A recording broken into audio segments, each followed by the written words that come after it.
السلام علیکم ورحمۃ اللہ وبرکاتہ۔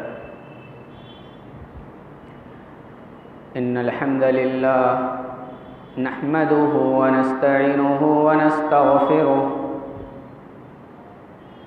ونعوذ باللہ من شرور انفسنا وسیئات اعمالنا من يهده الله فلا مضل له ومن يضلل فلا هادي له وأشهد أن لا إله إلا الله وحده لا شريك له وأشهد أن محمدًا عبده ورسوله يا أيها الذين آمنوا اتقوا الله حق تقاته ولا تموتن إلا وأنتم مسلمون يا أيها الناس اتقوا ربكم الذي خلقكم من نفس واحدة وخلق منها زوجها وبث منهما رجالا كثيرا ونساء واتقوا الله الذي تساءلون به والأرحام إن الله كان عليكم رقيبا يا أيها الذين آمنوا اتقوا الله وقولوا قولا سديدا يصلح لكم أعمالكم ويغفر لكم ذنوبكم ومن يطع الله ورسوله فقد فاز فوزا عظيما أما بعد فإن خير الحديث كتاب الله وخير الهدي هدي محمد صلى الله عليه وسلم وشر الأمور محدثاتها وكل محدثة بدعة وكل بدعة ضلالة وكل ضلالة في النار فأعوذ بالله السميع العليم من الشيطان الرجيم بسم الله الرحمن الرحيم ومن أراد الآخرة وسعى لها سعيها وهو مؤمن فأولئك كان سعيهم مشكورا رب اشرح لي صدري ويسر لي أمري واحلل عقدة من لساني يفقهوا قولي رب زدني علما۔ استاد محترم فضیلت الشیخ محمد یونس مدنی حفظہ اللہ، دیگر علماء کرام، معزز حاضرین، دینی و ملی بھائیوں، بزرگوں، پیارے بچوں، جیسا کہ معلوم ہے کہ آج کے اس درس کا عنوان قبولیت عمل کے شرائط ہیں۔ ہم اور آپ عمل کرتے ہیں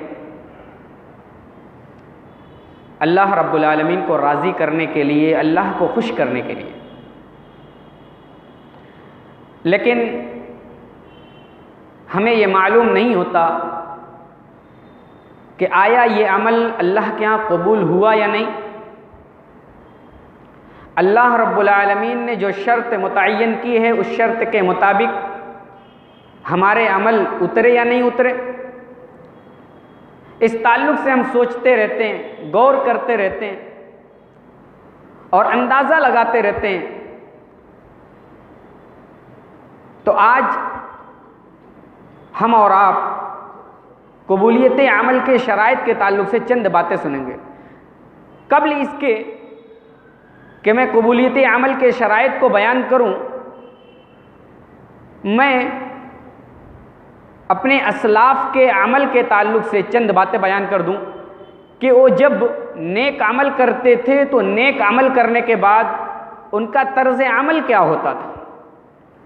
یعنی ہمارے اسلاف نیک اعمال کرتے تھے، عبادتیں کرتے تھے، روزہ رکھتے تھے، نمازیں پڑھتے تھے، لیکن ان نمازوں کے پڑھنے کے بعد، روزہ کے رکھنے کے بعد یا دیگر عبادتوں کے کرنے کے بعد ان کا طرز عمل کیا ہوتا تھا؟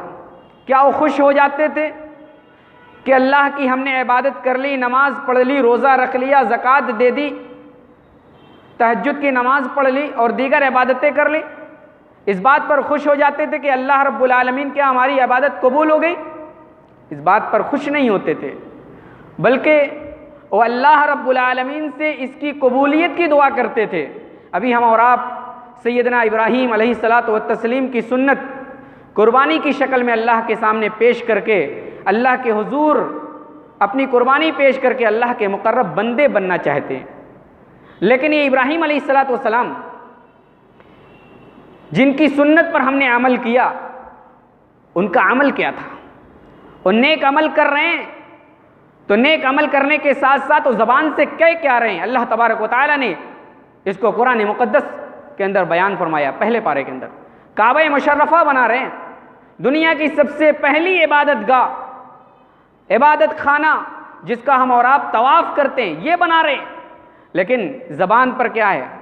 وَإِذْ يَرْفَعُ إِبْرَاهِيمُ الْقَوَاعِدَ مِنَ الْبَيْتِ وَإِسْمَاعِيلُ رَبَّنَا تَقَبَّلْ مِنَّا إِنَّكَ أَنْتَ السَّمِيعُ الْعَلِيمُ، اے ہمارے رب تو ہم سے یہ قبول فرما لے، یہ ہم عبادت خانہ بنا رہے ہیں، یہ کعبہ مشرفہ بنا رہے ہیں، اے اللہ اس کعبہ مشرفہ کا بنانا ہم سے قبول فرما لے۔ یہ ہمارے اسلاف کا طریقہ تھا، یہ متقیوں کی صفت ہے کہ عبادت کرنے کے بعد وہ اللہ سے عبادت کی قبولیت کی دعا کرتے ہیں اور جہنم سے آزادی کی دعا کرتے ہیں۔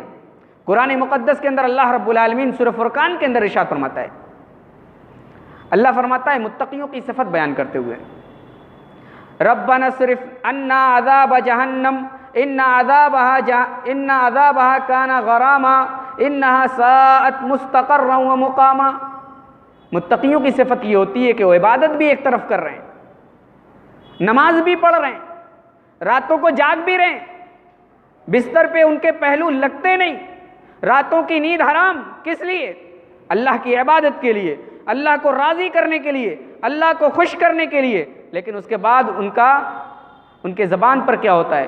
ربنا اصرف عنا عذاب جہنم، اے بار الہ، اے ہمارے پروردگار، اے ہمارے رب ہم سے جہنم کے عذاب کو دور فرما دے، جہنم کے عذاب کو دور فرما دے، ان عذابها کان غراما، کیونکہ جہنم کا عذاب چمٹنے والا ہے، جہنم کا عذاب بڑا سخت ہے، انہا ساءت مستقرا ومقاما، جہنم کی وادی، جہنم کا مکان ایسا ہے جو قابل تعریف نہیں ہے، انہا ساءت مستقرا ومقاما، بڑا برا ٹھکانہ ہے، بڑی بری جگہ ہے۔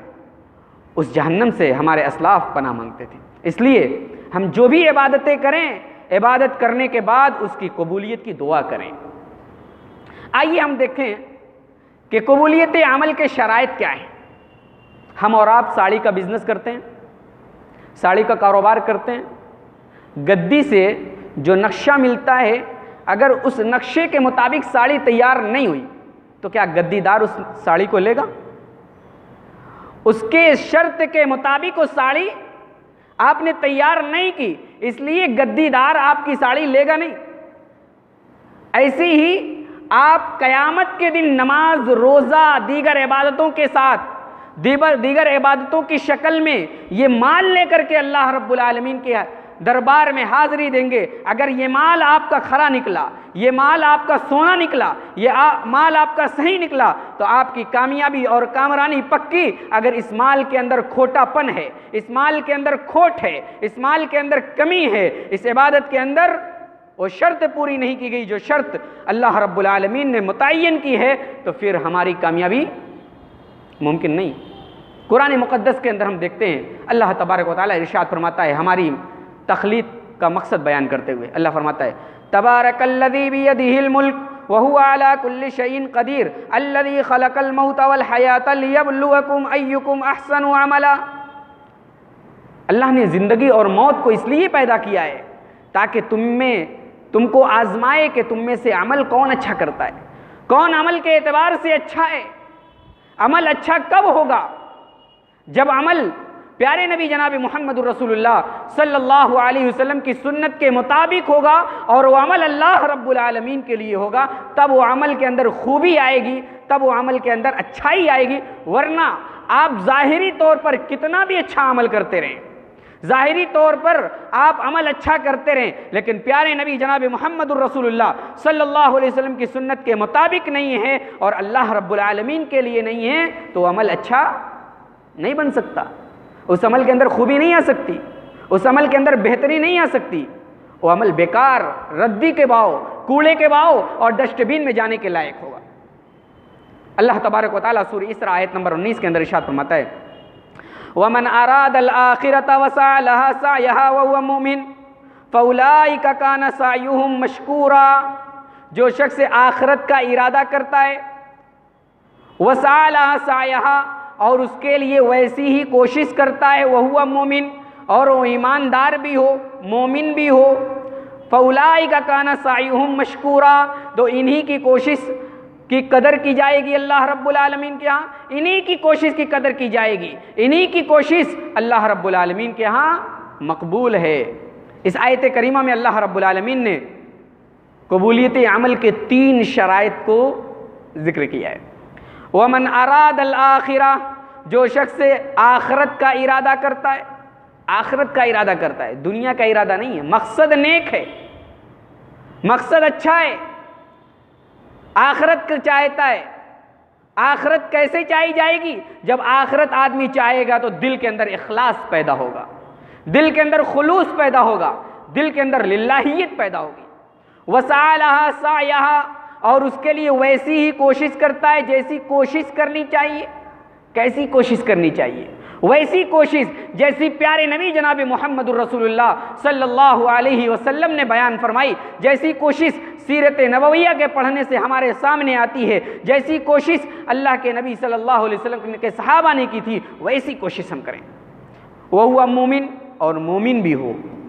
وسعى لها سعيها، اس کی کوشش کیسی ہونی چاہیے؟ ویسی ہونی چاہیے جیسی اللہ چاہتا ہے، یعنی اس سے سنت نبوی کی موافقت اس آیت کریمہ کے اس ٹکڑے سے ہوتی ہے۔ اور تیسرا ٹکڑا اللہ نے فرمایا وہ مومن، اور مومن بھی ہو، یعنی ایماندار ہو، وہ مومن یعنی توحید پرست ہو، توحید کا ماننے والا ہو، توحید کا اقرار کرنے والا ہو۔ فاولئک کان سعیہم مشکورا، تب اللہ رب العالمین کیا اس کی کوشش کی قدر کی جائے گی۔ اس آیت کریمہ میں 3 شرطیں بیان کی گئی، انہی تینوں شرطوں کی تشریح مختصر کر کے اپنی بات کو ختم کروں گا۔ پہلی شرط توحید ہونی چاہیے، دوسری شرط اخلاص، اور تیسری شرط موافقت سنت نبوی صلی اللہ علیہ وسلم کی موافقت۔ یہ 3 شرطیں پائی گئی، 3 چیزیں پائی گئی تو آپ کی عبادت کمپلیٹ، آپ کی عبادت کا فائدہ ملے گا، اور یہ آپ کی عبادت اللہ رب العالمین کے ہاں قیامت کے دن کامیاب ترین عبادت ہوگی۔ پہلی شرط توحید ہونی چاہیے۔ عبادت کوئی کرتا ہے، عابد اگر مشرک ہے، عابد اگر شرک کر رہا ہے، تو شرک کی صورت میں اللہ رب العالمین عبادت کو قبول نہیں کرے گا۔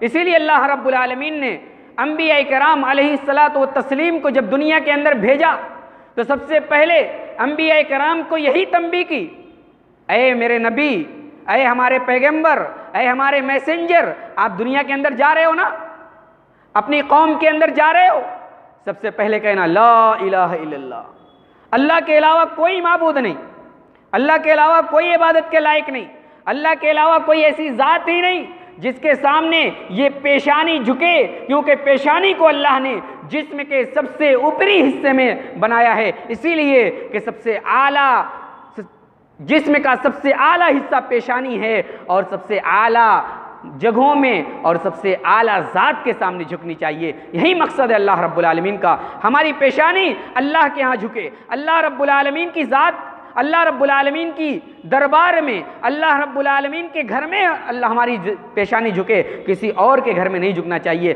ہمارے پیارے نبی جناب محمد الرسول اللہ صلی اللہ علیہ وسلم مکہ میں آئے اور 10 سال تک مکہ میں رہے۔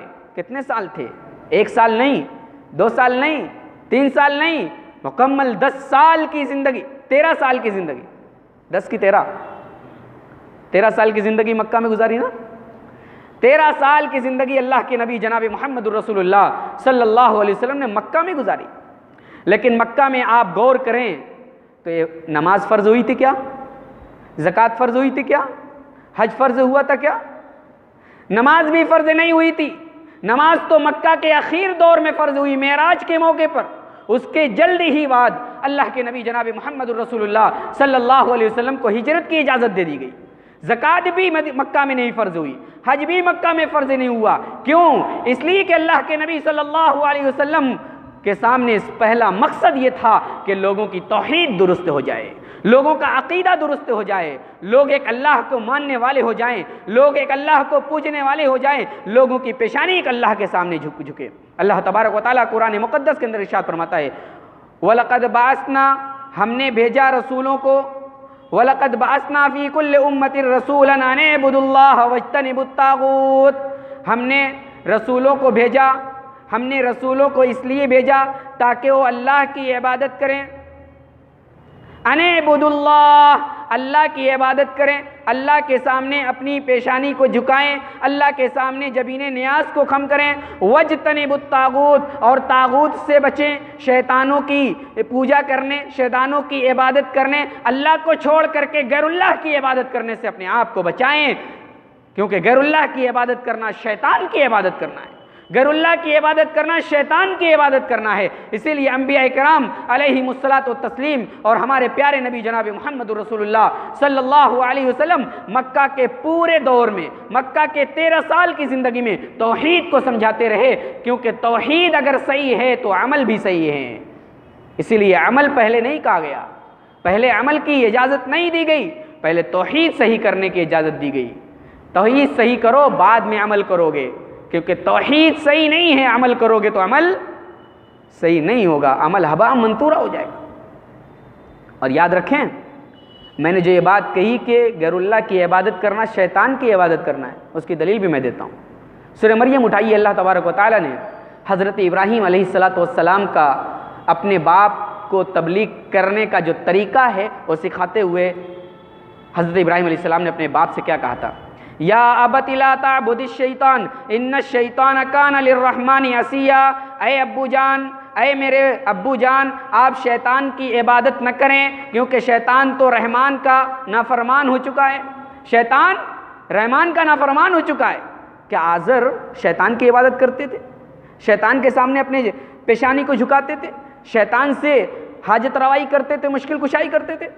آزر تو یہ تھے کہ بتوں کو بناتے تھے، مٹی سے بتوں کو تیار کرتے تھے، اس کے سامنے جا کر کے جھکتے تھے۔ تب کیوں حضرت ابراہیم علیہ السلام نے یہ کہا لا تعبد الشیطان، شیطان کی اتباع، شیطان کی عبادت نہ کریں؟ مطلب یہ ہے کہ اللہ کو چھوڑ کر کے غیر اللہ کی عبادت کرنا شیطان کی عبادت کرنا ہے، شیطان کی پوجا کرنا ہے، شیطان کے سامنے جھکنا ہے اور اللہ رب العالمین کی معصیت کرنا ہے۔ تو اللہ رب العالمین کو چھوڑ کر کے غیر اللہ کی عبادت کرنے سے اللہ رب العالمین کے ہاں کوئی عمل مقبول نہیں ہوگا۔ اس لیے اے مسلمانوں، اپنے آپ کو شرک سے بچاؤ۔ اس دنیا کے اندر جو بھی شرک کرتا ہے، اس کے شرک کی صورت میں نیک عمل قبول نہیں ہوں گے۔ آپ جانتے ہیں اس دنیا میں سب سے زیادہ محبوب ہستی کون سی ہستی ہے اللہ رب العالمین کے نزدیک؟ پیارے نبی جناب محمد الرسول اللہ صلی اللہ علیہ وسلم۔ اور حضرت ابراہیم نہیں ہے کیا؟ حضرت ابراہیم بھی ہے۔ واتخذ اللہ ابراہیم خلیلا، اللہ نے ابراہیم کو خلیل بنایا، اللہ نے ابراہیم کو اپنا دوست بنایا۔ یعنی دنیا کے اندر سب سے زیادہ مقرب بندے اور اللہ کے محبوب بندے انبیاء کرام علیہم الصلاۃ والتسلیم ہیں، لیکن انبیاء علیہم الصلاۃ والتسلیم کو بھی اللہ نے مخاطب کرتے فرمایا وَلَوْ أَشْرَكُوا لَحَبِطَ أَعْمَالُهُمْ، اگر آپ بھی شرک کرتے ہیں انبیاء، اے نبیوں، اگر آپ کے عمل میں بھی شرک آیا تو آپ کے سارے عمل برباد ہو جائیں گے۔ نوح علیہ السلام، آپ بھی شرک کریں گے تو آپ کی 950 سالہ زندگی جو تبلیغ میں لگائی آپ نے، وہ پوری محنت بیکار ہو جائے گی۔ یوسف علیہ السلام، اگر آپ بھی شرک کرتے ہیں تو آپ کی ساری تبلیغ کی محنت برباد کر دی جائے گی۔ اور اے پیارے نبی، آپ نے 23 سالہ زندگی مکہ اور مدینہ ملا کر کے اگر آپ نے ان 23 سالہ زندگی میں اگر کبھی بھی شرک کیا تو یہ 23 سالہ زندگی کی محنت برباد ہو جائے گی۔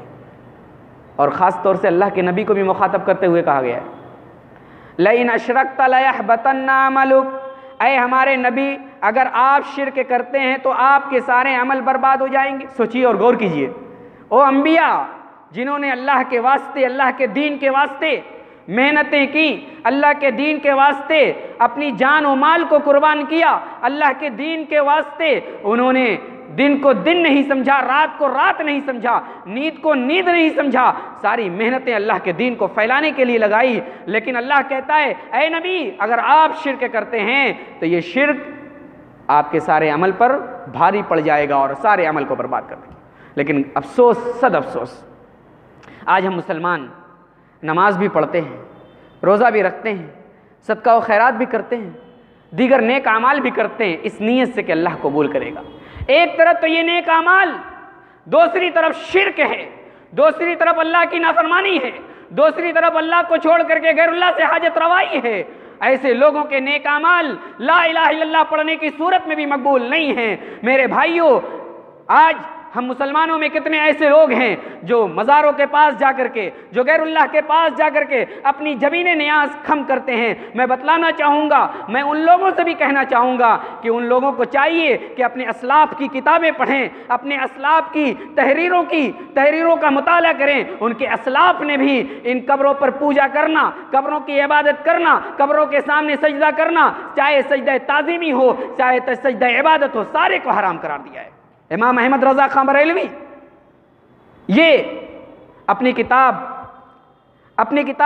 الزبدۃ الزکیہ فی سجدۃ التحیہ کے اندر لکھتے ہیں، بے شک سجدہ افعال عبادت ہے، سجدہ افعال عبادت ہے، سجدہ عبادت اور سجدہ تحیت میں سوائے نیت کے اور کوئی فرق نہیں۔ سجدہ تو سجدہ ہے، زمین بوسی کی نسبت کہتے ہیں یشبہ عبادت الوطن، بت پرستی کے مشابہ ہے۔ سجدہ کرنا قبروں کو، یہ امام احمد رضا خان بریلوی یہ کیا کہتے ہیں؟ یہ کیا ہے؟ بت کے مشابہ ہے، بت کے مشابہ امام احمد رضا خان بریلوی قرار دیتے ہیں۔ اور اسی کتاب کے صفحہ نمبر 8 پر لکھتے ہیں سجدہ عبادت کو یقیناً اجماعاً شرک قرار دیا گیا ہے۔ سجدہ عبادت یقیناً اجماعاً شرک اور کفر ہے، اور سجدہ تحیہ، سجدہ تعظیمی یہ حرام اور گناہ کبیرہ ہے، یہ حرام اور گناہ کبیرہ ہے۔ سوچئے، جن کے ماننے والے، جن کے پیروکار، جن کے متبع آج اپنے پیٹ پالنے کے لیے اللہ کو چھوڑ کر کے غیر اللہ کے سامنے سجدہ کرتے ہیں، ان کو حاجت روا مشکل کشا مانتے ہیں، انہی کے پیر آج اپنی کتابوں میں ایسا لکھ رہے ہیں۔ ضرورت اس بات کی ہے کہ اپنے پیر کی کتابیں پڑھیں۔ پیران پیر عبد القادر جیلانی رحمۃ اللہ علیہ، جن کے نام پر گیارہی بھی کی جاتی ہے، لمبی لمبی دعوتیں ہوتی ہیں گیارہی کی، لوگوں کو انوائٹ کیا جاتا ہے کہ آج ہمارے ہاں گیارہی ہیں، آئیے گیارہی کی دعوت کھائیے۔ جن کے نام پر گیارہی کی جاتی ہے، جن کو غوث العظم سمجھا جاتا ہے، جن کو مشکل کشا سمجھا جاتا ہے، اور پیران پیر کیا کہتے ہیں؟ پیران پیر اپنی کتاب فتوح الغیب کے اندر لکھتے ہیں، فتوح الغیب کے اندر ان کا یہ قول مذکور ہے، جب ان کا انتقال ہونے لگا، جب ان کی موت کا وقت آیا تو ان کے بیٹے نے اپنے باپ سے یہ درخواست کی، اے میرے والد محترم، اگر آپ ہمیں کچھ وصیت کر دیں تو ہم آپ کی وصیت پر عمل کریں گے، ہم آپ کی وصیت کو زندگی بھر مانیں گے۔ پیران پیر شیخ عبد القادر جیلانی کیا کہتے ہیں؟ اے میرے بیٹے، تجھ پر لازم ہے کہ تو ہمیشہ اللہ سے ڈرتا رہا، تجھ پر ضروری ہے کہ تم ہمیشہ اللہ سے ڈرتے رہو، اس کی مخلوق میں سے کسی سے خوف نہ کرنا، اللہ کے علاوہ کسی سے امیدیں وابستہ مت کرنا، تمام کاموں کو اللہ کے سپرد کرنا، اللہ کے علاوہ کسی پر بھروسہ نہ کرنا، اور ہر حاجت میں اسی سے طلب کرنا۔ اللہ کی توحید، ذات ہو یا صفات، اللہ کی توحید پر پختہ یقین رکھنا، اس لیے کہ توحید پر سب کا اجماع ہے، توحید پر سب کا اجماع ہے۔ یہ کس کا قول ہے؟ پیران پیر کا قول ہے۔ یہ پیران پیر تو توحید سے بھرا قول اپنے بیٹے کے سامنے بیان کر رہے ہیں، اور بیٹے کو وصیت کر رہے ہیں، اے بیٹے کبھی شرک نہ کرنا، اللہ پر بھروسہ کرنا۔ گویا کہ پیران پیر لقمان حکیم کی وصیت کر رہے ہیں۔ لقمان حکیم نے اپنے بیٹے کو کیا کہا تھا؟ یا بنی لا تشرک باللہ ان الشرک لظلم عظیم، اے میرے بیٹے شرک مت کرنا، اے میرے بیٹے شرکیات مت کرنا، شرکیات سے بچتے رہنا، ان الشرک لظلم عظیم، کیونکہ شرک یہ سب سے بڑا ظلم ہے، سب سے بڑا گناہ ہے، سب سے بڑی معصیت ہے۔ لہٰذا پیران پیر تو وہی کہہ رہے ہیں جو ہم اہل حدیث کہہ رہے ہیں۔ اس سے معلوم ہوا کہ پیران پیر اہل حدیث تھے۔ پیرانے پیر اہل حدیث تھے۔ ایک اور پیرانے پیر کا قول میں نقل کرتا ہوں۔ حضرت ابن عباس رضی اللہ تعالیٰ عنہ سے ایک حدیث مروی ہے، اللہ کے نبی جناب محمد الرسول اللہ صلی اللہ علیہ وسلم کے ساتھ حضرت عبداللہ ابن عباس سفر کر رہے ہیں، آپ کے پیچھے بیٹھے ہوئے ہیں، ردیف بنے ہوئے ہیں۔ اچانک اللہ کے نبی کہتے ہیں انی اعلمک بکلمات، اے عبداللہ ابن عباس، اے بیٹے، یا بنیا انی اعلمک بکلمات، میں چند کلمات تمہیں سکھانا چاہتا ہوں جن کلمات کو مضبوطی سے پکڑے رہنا، جن کلمات کو اپنے دل کے ایک کونے میں بٹھائے رہنا۔ کیا ہے؟ اے عبداللہ ابن عباس، احفظ اللہ یحفظک، احفظ اللہ تجد تجاہک، اللہ کی حفاظت کرو، اللہ تمہاری حفاظت کرے گا۔ احفظ اللہ تجد تجاہک، اللہ کے دین کی حفاظت کرو، اللہ کو اپنے سامنے پاؤ گے۔ وَاعْلَمْ أَنَّ الْأُمَّةَ لَوْ اجْتَمَعَتْ عَلَىٰ أَن يَنفَعُوكَ بِشَيْءٍ لَمْ يَنفَعُوكَ بِشَيْءٍ قَدْ كَتَبَهُ اللَّهُ عَلَيْكَ۔ اللہ کے نبی صلی اللہ علیہ وسلم کہتے ہیں اذا سألت فاسأل اللہ واذا استعنت فاستعن باللہ۔ اے عبداللہ ابن عباس، جب تم سوال کرو کسی چیز کا تو اللہ سے سوال کرو، واذا استعنت فاستعن باللہ، اور جب مدد چاہو تو اللہ سے مدد چاہو۔ وَاعْلَمْ أَنَّ الْأُمَّةَ لَوْ اجْتَمَعَتْ عَلَىٰ أَن يَنفَعُوكَ بِشَيْءٍ لَمْ يَنفَعُوكَ بِشَيْءٍ إِلَّا قَدْ كَتَبَهُ اللَّهُ لَكَ۔ اے عبداللہ ابن عباس، یہ جان لو کہ پوری دنیا کے لوگ اگر تمہیں فائدہ پہنچانا چاہیں تو فائدہ نہیں پہنچا سکتے مگر اتنا ہی جتنا اللہ نے تمہاری تقدیر میں لکھ دیا ہے۔ اور اے عبداللہ ابن عباس، یہ بھی سن لو، اگر پوری دنیا کے لوگ تمہیں نقصان پہنچانا چاہیں، تمہاری بے عزتی کرنا چاہیں، تمہارے کاروبار میں نقصان پہنچانا چاہیں، تمہیں مارنا چاہیں، تمہیں ستانا چاہیں، تمہاری اولاد کو ستانا چاہیں، تو یہ بات جان لو، اور تمہاری اولاد کو اتنا ہی ستا سکتے، تمہاری کاروبار میں اتنا ہی گھاٹا کر سکتے ہیں جتنا اللہ نے تقدیر میں لکھ دیا ہے۔ اے عبداللہ ابن عباس، اسے اپنے دل کے کونے میں گانٹھ مار لینا۔ یہ اللہ کے نبی نے حضرت عبداللہ ابن عباس کو وصیت کی تھی، اور یہی حدیث کو پیران پیر عبد القادر جیلانی رحمۃ اللہ علیہ اپنی کتاب فتح الغیث مقالہ نمبر 42 کے اندر لکھ کر کے تبصرہ کرتے ہیں۔ تبصرہ کیا کرتے ہیں؟ دیکھیے، ہر مومن کو چاہیے کہ اس حدیث شریف کو اپنے دل کا آئینہ بنائے، اس حدیث شریف کو اپنے دل کا آئینہ بنائے، اپنا اوڑھنا بچھونا بنائے، ہر وقت اس حدیث کو موضوع بحث بنائے، اپنی تمام حرکات و سکنات میں اس پر عمل کرے تاکہ دنیا میں بھی اور آخرت میں بھی سلامت رہے اور اللہ کی رحمت کے ساتھ رہے۔ یہی تو ہم بیان کرتے ہیں نا، یہی عقیدہ تو ہم بیان کرتے ہیں نا، یہی چیز تو ہم لوگوں کو سامنے پیش کرتے ہیں جو ہمارے پیران پیر شیخ عبد القادر کا عقیدہ ہے، جو شیخ عبد القادر نے بیان کیا۔ ہم کہاں پہلے اپنے بڑوں کی کتابیں پڑھیں، اپنے بڑوں کی تحریر کو پڑھیں، پھر اس کے بعد ہمارے اوپر کمنٹ کریں۔ تو معلوم ہوا کہ پہلی چیز عمل کی قبولیت کی شرط یہ ہے کہ توحید ہونی چاہیے۔ شرک اگر ہے تو شرک کی صورت میں اللہ تبارک و تعالی اعمال کو برباد کر دے گا، اعمال قبول نہیں ہوں گے۔ لئن اشرکت لیحبطن عملک، اے نبی اگر آپ شرک کرتے ہیں تو شرک کی صورت میں سارے اعمال برباد ہو جائیں گے۔ دوسری چیز توحید ہو گئی، ہم موحد ہیں، توحید پرستے ہیں، اللہ والے ہیں، تو عبادت میں دوسری شرط یہ ہونی چاہیے کہ اخلاص ہو۔ اخلاص ضروری ہے عبادت میں، اگر اخلاص نہیں ہے تو پھر عبادت قبول نہیں ہوگی۔ اخلاص کا مطلب کیا ہے؟ اخلاص کا مطلب یہ ہے کہ جو بھی عمل کیا جائے خالص اللہ کے واسطے کیا جائے، اس میں دنیا کی دنیاوی خواہشات کی کوئی آمیزش نہ ہو۔ مثلا کسی کی تعریف مقصود نہ ہو، کسی کے اوپر اپنے تقوی اور پرہیزگاری کا رعب جمانا مقصود نہ ہو، بلکہ اس عبادت سے مقصود یہ ہو کہ اللہ راضی ہو جائے، اللہ خوش ہو جائے، اللہ اپنی عبادت، ہماری عبادت کو اپنی بارگاہ میں قبول کر لے، یہ مقصد ہو۔ اگر یہ مقصد ہے تو آپ کی عبادت قبول ہو جائے گی۔ اخلاص ضروری ہے۔ بہت سارے لوگ عبادتیں کرتے ہیں، کچھ تو ریاکاری سے عبادت کرتے ہیں۔ کیسے؟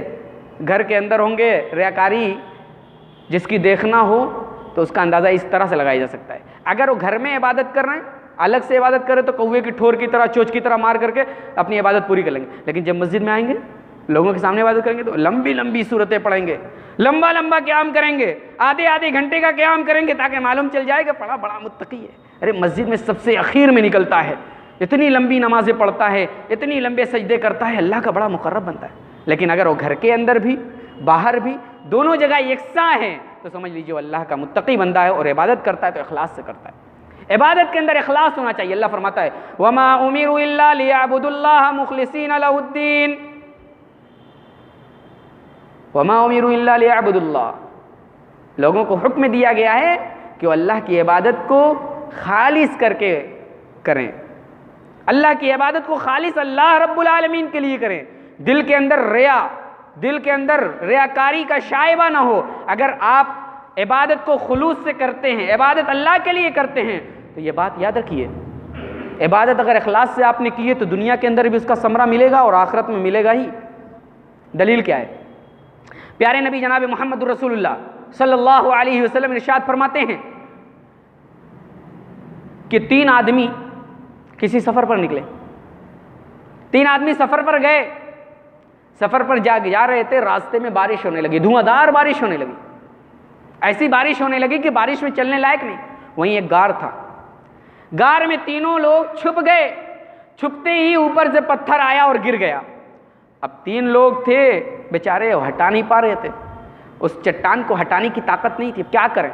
سب پھنس گئے، قید ہو گئے، کوئی سبیل نہیں، کوئی راستہ نہیں، کوئی طریقہ نہیں، کوئی آلہ نہیں جس سے اس پتھر کو گھسکایا جائے، کیا کریں؟ تینوں نے سوچا ایک چیز تو ہے جسے ہم کریں گے تو ہو سکتا ہے کہ اس سے نجات مل جائے اس مصیبت سے۔ ان لوگوں نے آپس میں مشورہ کیا۔ دیکھیے مشورہ کر لینا کتنا فائدہ مند ہوتا ہے، کبھی بھی کوئی اہم کام کرنا ہو تو مشورہ سے کریں، اس لیے کہ قرآن نے بھی مشورہ کا حکم دیا ہے، اور پیارے نبی جناب محمد الرسول اللہ کی پوری سیرت مشورہ سے بھری پڑی ہے، ہر اہم کام میں مشورہ کیا کرتے تھے، تو مشورہ بہت اہم ہے۔ اللہ کے نبی صلی اللہ علیہ وسلم کہتے ہیں تینوں غار میں چھپ گئے، گیٹ بند، اب کوئی سبیل نہیں، تینوں نے مشورہ کیا، کہا اب اپنے اعمال پر غور کریں، دیکھیں کون سا عمل ہم نے خالص اللہ کے لیے کیا ہے، صرف اللہ کے لیے کیا، اس میں ریاکاری کا شائبہ نہیں ہے، اس میں ریاکاری کی آمیزش نہیں ہے۔ تینوں نے اپنے دماغ کو دوڑایا، اپنی میموری کو پھر سے پڑھا، اور اس کے بعد ایک آدمی کہنے لگا اے اللہ میرے پاس بکریاں تھیں، میرے پاس دودھاری بکریاں تھیں، اور میں ان بکریوں کو روزانہ کھیت میں باغ میں لے جایا کرتا تھا، اور باغ میں لے جا کر کے چرایا کرتا تھا، اور شام ہوتی تھی تو میں گھر واپس لوٹتا تھا، گھر واپس لوٹ کر کے اے اللہ سب سے پہلے دودھ دھونے کا کام کرتا تھا اور فوراً اپنے والدین کے پاس لے جاتا تھا۔ ایک دن اے اللہ ایسا ہوا کہ ہم بکریاں چراتے چراتے چارے اور گھاس کی تلاش میں بستی سے باہر نکل گئے، اپنے اس چراگاہ سے باہر نکل گئے جہاں ہم اپنے جانوروں کو چرایا کرتے تھے۔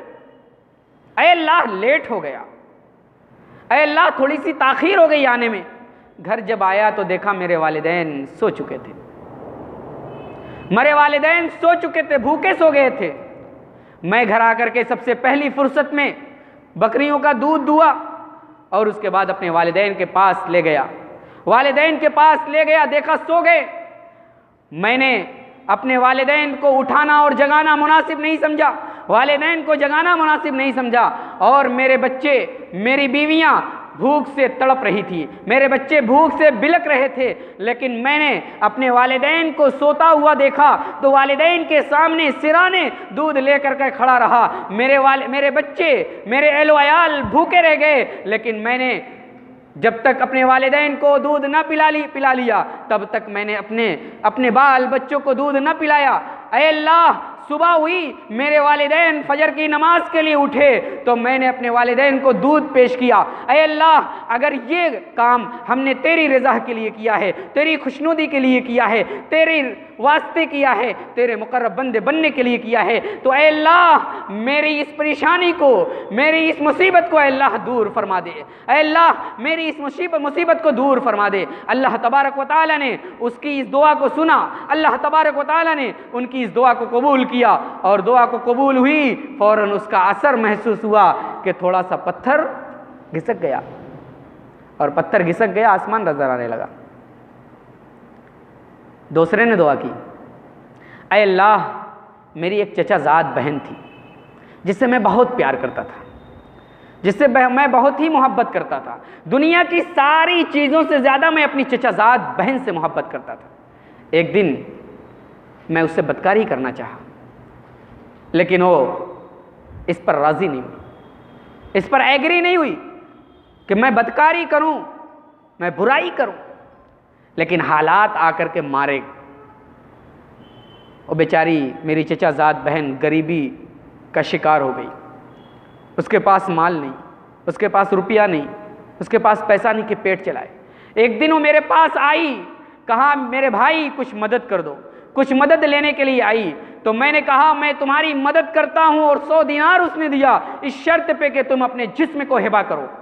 وہ بیچاری حالات کی ماری تھی، وہ بیچاری غریب اور کلاش تھی، بھوک سے پریشان تھی، ایسی صورت میں اس نے اس بات پر رضامندی کا اظہار کر دیا، کہا ٹھیک ہے چلو پیسہ تو مل رہا ہے۔ اس واقعے سے معلوم ہوتا ہے کہ حالات کا مارا آدمی کچھ بھی کر سکتا ہے، اسی لیے اسلام نے اپنے مسلمان بھائیوں کی نگرانی اور دیکھ بھال کرنے کا حکم دیا ہے، تاکہ وہ غریبی کا شکار ہو، تاکہ وہ بھوک مری کا شکار ہو تو آدمی ایک مسلمان بھائی اس کی مدد کر دے۔ حالات کی ماری، اس نے کہا ٹھیک ہے ہم اس پر راضی ہو جاتے ہیں۔ وقت موعود آ گیا، جس وقت میں دونوں کو آپس میں ملنا تھا، یہ وقت آ گیا، دونوں آپس میں تنہا ہو گئے۔ قریب تھا کہ وہ چچا زاد بھائی اس اپنی بہن سے بدکاری کرے، اس اپنی بہن سے برائی کرے۔ وہ بہن اللہ والی تھی، وہ بہن تقوی اور اللہ کا ڈر اس کے دل میں موجود تھا۔ ایسی ماؤں اور بہنوں کو ہونے کی ضرورت ہے۔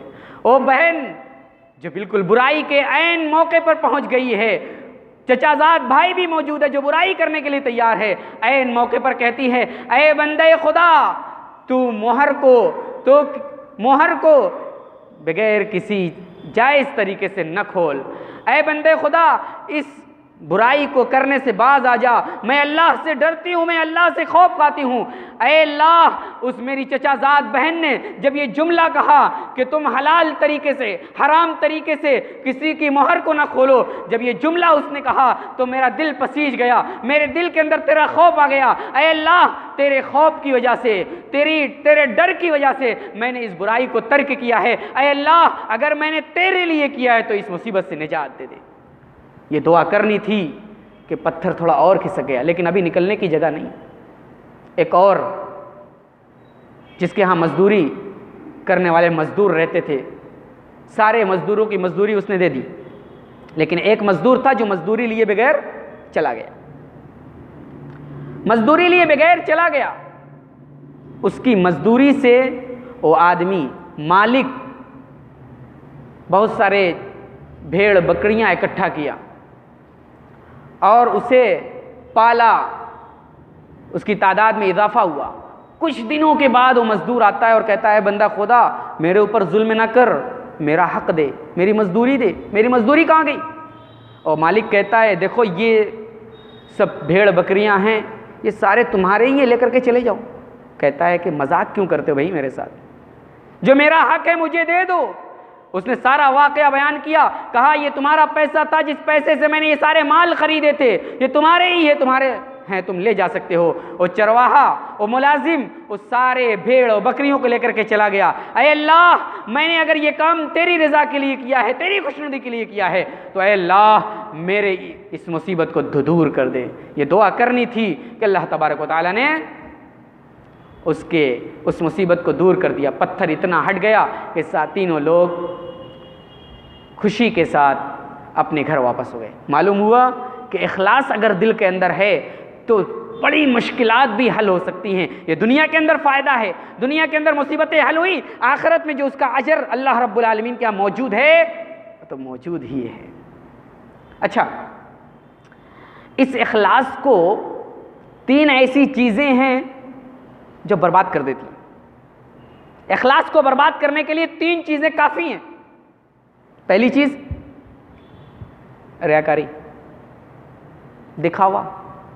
نماز پڑھ رہے ہیں فلاں حاجی صاحب کو دکھانے کے لیے، نماز پڑھ رہے ہیں فلاں مولوی صاحب موجود ہیں پیچھے، مولوی صاحب کہیں گے ہاں فلاں لڑکا بڑا نمازی ہے، دادا کو دکھانے کے لیے، باپ کو دکھانے کے لیے نماز پڑھ رہے ہیں، لمبی نمازیں پڑھ رہے ہیں، داڑھی رکھے ہوئے ہیں، داڑھی کے نیچے کیا ہے، کتنے گندے، یہ نہیں، باپ نے کہا داڑھی رکھنا ہے ٹھیک ہے داڑھی رکھ لیا، خلوص سے نہیں، بس باپ کے برڈن اور باپ کے بوجھ کی وجہ سے، باپ کی ڈانٹ کی وجہ سے۔ اخلاص ہے تو آپ کے عمل قبول، اخلاص نہیں ہے، ریاکاری ہے تو آپ کے عمل قبول نہیں ہے۔ اللہ کے نبی جناب محمد رسول اللہ صلی اللہ تعالی علیہ وسلم فرماتے ہیں کہ قیامت کے دن سب سے پہلے 3 لوگوں کا فیصلہ کیا جائے گا۔ قیامت کے دن 3 لوگوں کو اللہ کے سامنے لا کر کے پیش کیا جائے گا۔ اللہ تبارک و تعالی تینوں کے درمیان فیصلہ کرے گا۔ ایک عالم ہوگا، ایک قاری ہوگا، ایک مالدار ہوگا اور ایک جسم کے اعتبار سے مضبوط ہوگا۔ تینوں کو اللہ بلائے گا، عالم سے کہے گا اے اللہ، اے بندے خدا، اے بندہ تجھے علم کی دولت سے مالا مال کیا تھا، علم کا کتنا حق ادا کیا، علم پر کتنا عمل کیا؟ کہے گا اے اللہ میں عالم تھا، علم پر میں عمل بھی کرتا رہا اور لوگوں کو سکھاتا بھی رہا، لوگوں کو قرآن پڑھاتا رہا، لوگوں کے درمیان جا کر کے دعوت و تبلیغ کرتا رہا، تقریریں کرتا رہا، لوگوں کو سمجھاتا رہا، لوگوں کو توحید کی دعوت دیتا رہا، قرآن و سنت کی تعلیمات بتایا کرتا تھا۔ اے اللہ میں نے تو بڑی محنت کی، پوری زندگی لگا دی تیرے دین کو پھیلانے کے لیے۔ اللہ کہے گا تو جھوٹ بول رہا ہے، تو صحیح نہیں ہے، تیری زبان جھوٹی ہے، تو نے اس لیے نہیں کیا تھا کہ اللہ راضی ہو جائے، تو نے اس لیے کیا تھا کہ دنیا والے راضی ہو جائیں۔ فلاں کمیٹی سے جڑے ہوئے تھے، کمیٹی والے کہیں کہ ہاں فلاں مولوی صاحب جو ہیں بہت زیادہ اس کمیٹی کی مدد کرتے ہیں، دعوت و تبلیغ کے لیے جاتے ہیں، لوگوں کی نشر و اشاعت کرتے ہیں، دین کی نشر و اشاعت کرتے ہیں، بڑی محنت کرتے ہیں، بڑی مدد کرتے ہیں دین کی۔ یہ نہیں ہونا چاہیے۔ اللہ کہے گا تو جھوٹا ہے، تو نے اس لیے کیا تھا تاکہ دنیا والے کہیں فلاں بڑا عالم ہے، بڑا اچھا مقرر ہے، بڑا اچھا داعی ہے، بڑا اچھا عالم ہے۔ اللہ فرشتوں کو بلائے گا، اے فرشتوں اس بندے کو اٹھاؤ اور لے جاؤ جہنم میں پھینک دو۔ فرشتے کیا کریں گے؟ فرشتے سفارش کریں گے، کہیں گے اللہ دنیا کے اندر تو بہت محنت کرتا تھا، اللہ سفارش قبول کر لے، ہماری معاف کر دے، دنیا کے اندر بہت دوڑا کرتا تھا، بہت محنتیں کیا کرتا۔ نہیں، لا یعصون اللہ ما امرهم ویفعلون ما یؤمرون۔ اللہ کے فرشتے تو ایسے ہیں، اللہ کا ادھر حکم ہوا ادھر اٹھا کر کے جہنم میں پھینک دیا، جہنم کی وادی میں ڈال دیا۔ اللہ کے ہاں فرشتے سفارش نہیں کریں گے۔ دوسرے کو بلائے گا اللہ، جو مالدار ہوگا، پیسے والا ہوگا، اللہ کہے گا تجھے مال کی نعمت سے نوازا تھا، اس مال کا کیا حق ادا کیا؟ کہے گا اللہ تیرا کوئی ایسا راستہ نہیں تھا جس راستے میں تو مال کو خرچ کرنا پسند کرتا اور میں نے نہ خرچ کیا۔ مسجد ہو کہ مدرسہ، یتیم ہو کہ بیوہ، غریب ہو کہ کلاش، طالب علم ہو کہ کوئی اور، جس کو ضرورت پڑی میں فوراً اپنی جیب سے 500 کی نوٹ نکالا، 1000 کی نوٹ نکالا، جتنا بھی میری طاقت تھی میں نے خرچ کیا۔ اے اللہ میں نے تیرے واسطے خرچ کیا ہے۔ اللہ کا کذب تھا، تو جھوٹ بول رہا ہے، تو نے اس لیے نہیں کیا ہے کہ اللہ کے ہاں تو غنی کہا جائے، اللہ کے ہاں تو مالدار کہا جائے، اللہ کے ہاں تو متقی و پرہیزگار کہا جائے، تو نے اس لیے خرچ کیا ہے تاکہ تو دنیا والوں کے نزدیک متقی پرہیزگار تقوی شعار کہا جائے اور تمہیں سخی کہا جائے۔ جاؤ فرشتوں اسے بھی لے جاؤ اور جہنم میں پھینک دو۔ تیسرے کو لایا جائے گا۔ تیسرا کون ہوگا؟ باڈی بلڈر، مضبوط بدن والا، توانائی اللہ نے دی ہے۔ اللہ تبارک و تعالیٰ اس سے پوچھے گا تمہیں توانائی دی تھی، مضبوطی دی تھی، جسم کے اندر کسی قسم کی کمزوری نہیں تھی، تمہیں عیب دار نہیں بنایا تھا، لنگڑا نہیں بنایا تھا، تم نے اس کا کیا کیا؟ اللہ سے کہے گا اے اللہ میں نے اس جسم کا اتنا حق ادا کیا کہ میں نے تیری راہ میں جہاد کرتے کرتے اپنے جسم کو ہی قربان کر دیا۔ اللہ کہے گا تو جھوٹ بول رہا ہے، تو نے اس لیے کیا ہے تاکہ دنیا کے اندر کہا جائے کہ تو مجاہد ہے، تو اللہ کی راہ میں جہاد کرنے والا ہے، تو اللہ کی راہ میں قتال کرنے والا ہے۔ لہٰذا اے میرے فرشتوں، اس جھوٹے کو لے جاؤ اور جہنم میں پھینک دو۔ معلوم ہوا کہ اگر ریاکاری ہے، دکھاوا ہے، تو آپ کے عمل قبول ہوں گے؟ نہیں ہوں گے۔ دوسری چیز ریاکاری کو، اخلاص کو برباد کرنے والی سمعہ ہے۔ سمعہ کہتے ہیں کہ ایک آدمی عبادت کرتا ہے، رات کو گھر میں تہجد پڑھا، لیکن گھر سے باہر جب نکلا دوستوں میں آیا، آج تو میں نے بہت لمبی تہجد پڑھی، 2 بجے اٹھا اور فجر کی اذان تک میں تہجد پڑھتا رہا، میں آج رات بھر سویا ہی نہیں، رات بھر قرآن کی تلاوت کرتا رہا۔ اگر آپ نے گھر کے اندر عبادتیں کی اور آ کر کے بیان کر دی تو یہ سمعہ میں داخل ہے۔ اللہ کے نبی صلی اللہ علیہ وسلم فرماتے ہیں من سمع سمع اللہ بہ، جس نے سنانے کے لیے عبادت کی، جس نے بیان کرنے کے لیے عبادت کی، اللہ تبارک و تعالیٰ قیامت کے دن ان کے عیب کو بیان کرے گا۔ اللہ تبارک و تعالیٰ قیامت کے دن ان کے عیبوں کو بیان کرے گا۔ آپ گھر میں عبادت کر رہے ہیں، اندھیری کوٹری میں عبادت کر رہے ہیں، اس عبادت کو اپنے اور اللہ کے درمیان رکھیے، بندوں کے درمیان چرچا نہ کیجیے۔ یہ اخلاص کے اندر قادح اور اخلاص کے اندر کمی پیدا کرنے والی چیز ہے، اخلاص کو برباد کرنے والی چیز ہے۔ تیسری چیز، عبادت اس لیے کریں کہ دنیا والے راضی ہو جائیں، دنیا کی خوشنودی کے لیے۔ ما آتاکم الرسول فخذوہ وما نہاکم عنہ فانتہوا، رسول جو دے دے تم لے لو، رسول جس سے منع کر دے اس سے رک جاؤ۔ رسول کیسے نماز پڑھ رہے ہیں، رسول کیسے عبادتیں کر رہے ہیں، یہ رسول کی عبادت چلے گی اللہ کے ہاں، اللہ کی کورٹ میں رسول کی عبادت کام آئے گی۔ اللہ رب العالمین کے ہاں اپنی طرف سے بنائی ہوئی عبادت کام نہیں آئے گی۔ اس لیے میرے بھائیو، اللہ کے نبی جناب محمد الرسول اللہ صلی اللہ علیہ وسلم نے فرمایا کل امتی يدخلون الجنة الا من ابى قیل من ابى یا رسول اللہ قیل من یابى یا رسول اللہ قال من اطاعنی دخل الجنہ ومن عصانی فقد ابى۔ میری امت کے کل امتی يدخلون الجنة الا من ابى، میری امت کے ہر شخص جنت میں جائیں گے، ہر آدمی جنت میں جائے گا میری امت، لیکن جس نے انکار کیا، جس نے انکار کر دیا وہ جنت میں نہیں جائے گا۔ قالوا ومن یابى یا رسول اللہ، اے اللہ کے رسول کون انکار کرے گا؟ کہا من اطاعنی دخل الجنہ ومن عصانی فقد ابى، جس نے میری اطاعت کی، میری سنت کی موافقت کی، میرے حدیث پر عمل کیا تو جنت میں جائے گا، اور جس نے میری حدیث کی، میرے عمل کی مخالفت کی اور جہنم کے اندر داخل ہوگا، جہنم کی ایندھن بنے گا، جہنم کی آگ کے بھڑکانے میں جہنم کی آگ کو بھڑکانے میں اسے کام میں لایا جائے گا۔ تو نبی کی اطاعت ضروری ہے ہر معاملے میں، نماز ہو کہ روزہ ہو یا اپنے معاملات ہوں، سارے معاملات میں نبی کریم جناب محمد الرسول اللہ صلی اللہ علیہ وسلم کی موافقت ضروری ہے۔ اگر نبی کی موافقت نہیں تو یہ جان لیں آپ کے عمل قبول نہیں ہوں گے۔ عمل کی قبولیت کی تیسری شرط یہ ہے کہ آپ کے عمل نبی کریم جناب محمد الرسول اللہ صلی اللہ علیہ وسلم کی سنت کے موافق ہو۔ ایک دلیل میں دیتا ہوں، نماز پڑھنا یہ بری عبادت ہے؟ نماز پڑھنا سب سے اہم عبادت ہے۔ اللہ چاہتا ہے کہ نماز بندہ ہمیشہ پڑھے، اور قیامت کے دن سب سے پہلے نماز ہی کے تعلق سے سوال ہوگا۔ روزہ رکھنا الصوم لی وانا اجزی بھی ہی اللہ نے کہا، اور شادی کرنا نصف الایمان کا، شادی نصف الایمان۔ روزے کے بارے میں الصوم لی وانا اجزی بھی کا، اور نکاح اور نماز کے تعلق سے کہا کہ ان اول ما يحاسب العبد یوم القیامہ الصلاۃ۔ لیکن اگر کوئی نماز پڑھے، دن میں 5 وقت نماز فرض ہے، کوئی 6 وقت کی نماز پڑھے، چلے گی؟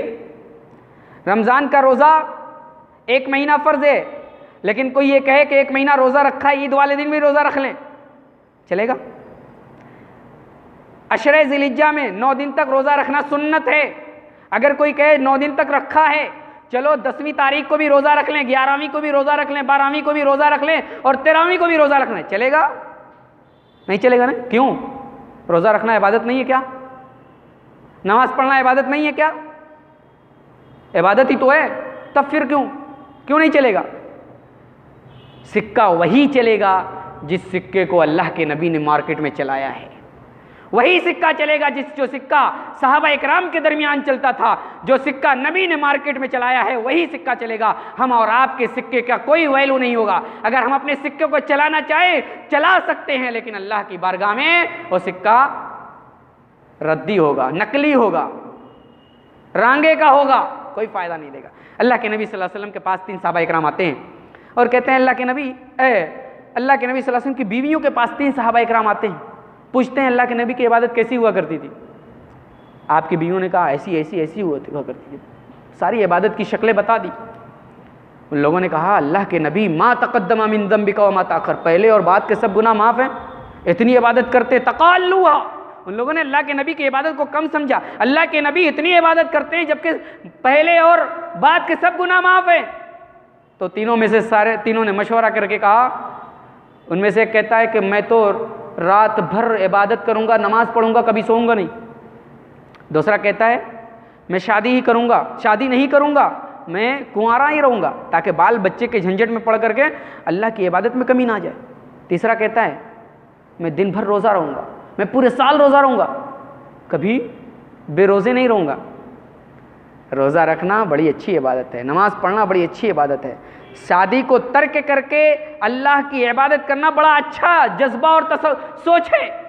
لیکن اللہ کے نبی آئے، اللہ کے نبی صلی اللہ علیہ وسلم نے ان باتوں کو سنا، تینوں کو بلوایا اور کہا پتہ چلا ایسی بات کہو؟ ہاں اللہ کے نبی کہا ہے ہم نے۔ ہم ہوتے تو جھوٹ بھی بول دیتے ڈر سے، کیونکہ بڑے کے سامنے اگر ہم جاتے ہیں تو اپنی اصل بات بھی چھپانا چاہتے ہیں۔ ارے یہ بہت بڑے آدمی ہیں، ان کے سامنے اگر اصل بول گئے، صحیح بات بول دی تو برا مان جائے گی۔ تو چاہتے تو چھپا بھی سکتے تھے، لیکن صحابہ اکرام سچے تھے، دل کے سچے تھے، زبان کے پکے تھے۔ صحابہ اکرام نے اللہ کے نبی سے کہا اللہ کے نبی ایسا کیا۔ اللہ کے نبی صلی اللہ علیہ وسلم کہتے ہیں انی لاخشاکم، اے میرے صحابہ میں سب سے زیادہ تم میں اللہ سے ڈرنے والا ہوں، اللہ کا تقوی رکھتا ہوں، اللہ کا ڈر رکھتا ہوں اپنے دل کے اندر۔ میں نماز بھی پڑھتا ہوں، سوتا بھی ہوں، میں روزے بھی رکھتا ہوں، روزہ نہیں بھی رکھتا ہوں، اور میں شادی بھی کیا ہوا ہوں، میں سب بیویوں کا حقوق بھی ادا کرتا ہوں۔ فمن رغب عن سنتی فلیس منی، تو سنو جو میری سنت سے اعراض کرے، جو میری سنت سے روگردانی کرے تو میرے طریقے پر نہیں ہے، میری سنت پر نہیں ہے۔ نماز پڑھنا، روزہ رکھنا اور شادی کو چھوڑ کر کے اللہ کی عبادت کرنا بڑا اچھا جذبہ تھا، بڑی اچھی سوچ تھی، لیکن اللہ کے نبی نے اس سوچ کو ریجیکٹ کر دیا۔ کیوں؟ اس لیے کہ سنت کی مخالفت ہے، لہٰذا ہم نبی کی سنت سے آگے نہ بڑھیں، نبی کی سنت کے موافق عمل کریں۔ آج ذی الحجہ کا مہینہ چل رہا ہے، اس کے بعد آنے والا محرم الحرام کا مہینہ ہے۔ اس مہینے کے اندر نبی کریم جناب محمد الرسول اللہ صلی اللہ علیہ وسلم کی سنت کی کتنی مخالفت کی جاتی ہے۔ وہی مخالفت کرتا ہے جو سنت رسول کا دعوے دار ہے، جو محبت رسول کا دعوے دار ہے، جو محبت رسول کا چرچا کرنے والا ہے۔ وہی ایسے موقع پر جہاں سنت کی اتباع کرنی چاہیے، جہاں نبی کریم صلی اللہ علیہ وسلم کی سنت کو زندہ کرنا چاہیے، وہیں سنت کو مارا جا رہا ہے، وہیں سنت کو دفن کیا جا رہا ہے۔ اللہ کے نبی صلی اللہ تعالیٰ علیہ وسلم نے محرم الحرام میں روزہ رکھنے کو رمضان المبارک کے بعد سب سے افضل روزہ قرار دیا۔ عاشورہ کے دن روزہ رکھنے کو اللہ کے نبی صلی اللہ علیہ وسلم نے 1 سال پچھلے گناہ کی معافی کا ذریعہ بتایا، لیکن آج کا مسلمان اسی عاشورہ کے دن سبیلے چڑھاتا ہے، اسی عاشورہ کے دن مالیدے کھاتا ہے، اسی عاشورہ کے دن طرح طرح کے پکوان پکا کر کے آپس میں بانٹ کر کے کھاتا ہے۔ سنت کی مخالفت ہو رہی ہے، سنت کی مخالفت کی ڈر نہیں میرے بھائیوں، اسی لیے آج عذاب آتا ہے، اسی لیے آج عقاب آتا ہے، کیونکہ آج ہمارے اندر سنت کی اتباع کا جذبہ نہیں ہے، بلکہ اپنی خواہشات کی پیروی ہے، اپنے من موافق دین بنانے کا تصور پیدا ہو گیا ہے۔ آج اللہ کے دین، نبی کے دین کو پس پش ڈال دیا ہے، ہم اپنے دین پر عمل کرتے ہیں۔ یہ سبیلے چڑھانا، یہ مالیدے بنانا 10ویں تاریخ کو کہاں سے ہے؟ 10ویں تاریخ کو کی جو فضیلت ہے، 10ویں تاریخ کی جو اہمیت ہے، ہم میں سے اکثر مسلمان یہ سمجھتا ہے کہ قتل حسین سے ہے، حضرت حسین رضی اللہ عنہ کی شہادت سے ہے، لیکن ایسا کچھ نہیں ہے۔ ان کی شہادت سے یہ فضیلت نہیں آئی ہے۔ یہ فضیلت کیسے آئی ہے؟ فضیلت حضرت موسیٰ علیہ السلام کے دور سے۔ حضرت موسیٰ علیہ السلام جب فرعون سے نجات پائے تھے، فرعون غرق آب ہو گیا سمندر کے اندر، تب حضرت موسیٰ علیہ السلام نے شکرانے کے طور پر روزہ رکھا تھا، اور یہودی اسی حضرت موسیٰ علیہ السلام کی سنت پر عمل کرتے ہوئے روزہ رکھا کرتے تھے۔ اللہ کے نبی صلی اللہ علیہ وسلم جب مدینہ گئے، دیکھا کہ یہودی روزہ رکھتے، تو اللہ کے نبی صلی اللہ علیہ وسلم نے کہا ایک دن پہلے یا ایک دن بعد ہم روزہ رکھیں گے، 9ویں تاریخ کو اور 10ویں تاریخ کو، یا 10ویں تاریخ کو اور 11ویں تاریخ کو ملا کر کے روزہ رکھیں گے۔ یہ اللہ کے نبی کی سنت ہے، لیکن 10ویں تاریخ اور 9ویں تاریخ کو ہی روزہ رکھنا چاہیے، اس لیے کہ 11ویں تاریخ والی حدیث صحیح نہیں ہے۔ لہٰذا ہم کوشش یہی کریں کہ 9 تاریخ اور 10 تاریخ، 9 محرم الحرام اور 10 محرم الحرام کو روزہ رکھیں، یہ سنت ہے، اور ہر طرح کی بدعت کا قلع مقامہ کرنے کی کوشش کریں۔ اللہ تبارک و تعالیٰ سے دعا کرتے ہیں، بار الہ تو ہم سب کو سنت کے مطابق عمل کرنے کی توفیق عطا فرما۔ الہ العالمین تو ہم جو عمل بھی کریں، اے اللہ ان عمل کے اندر ان تینوں شرطوں کو اے اللہ مد نظر رکھنے کی توفیق عطا فرما۔